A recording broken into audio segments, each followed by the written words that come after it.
The book of Exodus, the second book of the Bible, is a pivotal narrative that recounts the journey of the Israelites from slavery to freedom and their transformation into God's chosen covenant community. It begins in Egypt, where the descendants of Jacob, Israel, have multiplied significantly since their arrival during the time of Joseph. Their growing numbers alarm the Pharaoh, who does not remember Joseph's contributions. To suppress the Israelites, Pharaoh enslaves them and subjects them to harsh labor, building cities like Pithom and Ramses. Despite this oppression, the Israelites continue to thrive, prompting Pharaoh to escalate his cruelty by ordering the killing of all Hebrew male infants. Amid this dark period, a Levite woman saves her son by placing him in a basket on the Nile River. The child, Moses, is discovered by Pharaoh's daughter and raised in the royal palace. Though Moses grows up in the Egyptian court, he remains aware of his Hebrew heritage. As a young man, Moses kills an Egyptian overseer who is beating a Hebrew slave and flees to the desert to escape Pharaoh's wrath. He settles in Midian, marries Zipporah, the daughter of a Midianite priest named Jethro, and becomes a shepherd. One day, while tending sheep near Mount Horeb, Sinai, Moses encounters a burning bush that is not consumed by the flames.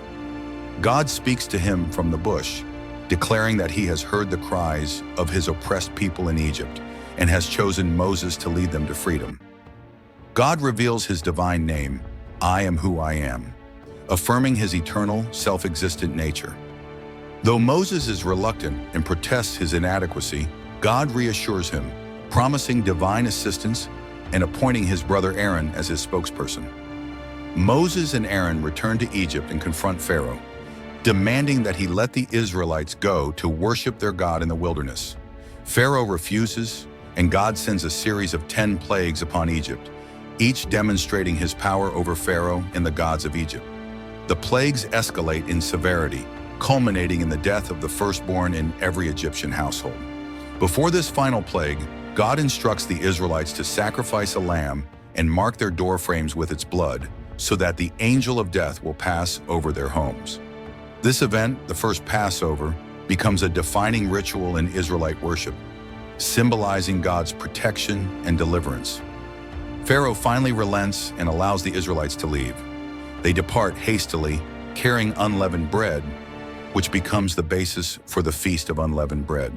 However, Pharaoh soon regrets his decision and pursues the Israelites with his army.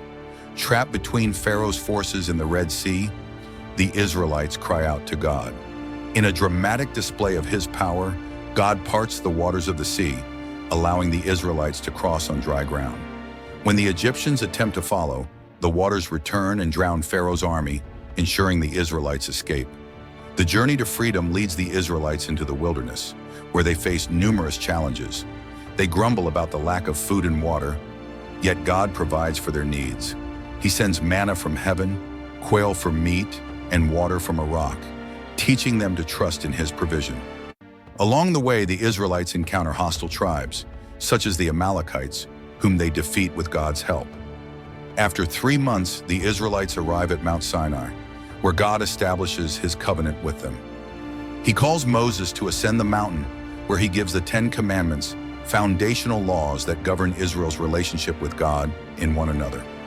These commandments emphasize worship of the one true God, respect for life and property, and the importance of Sabbath rest.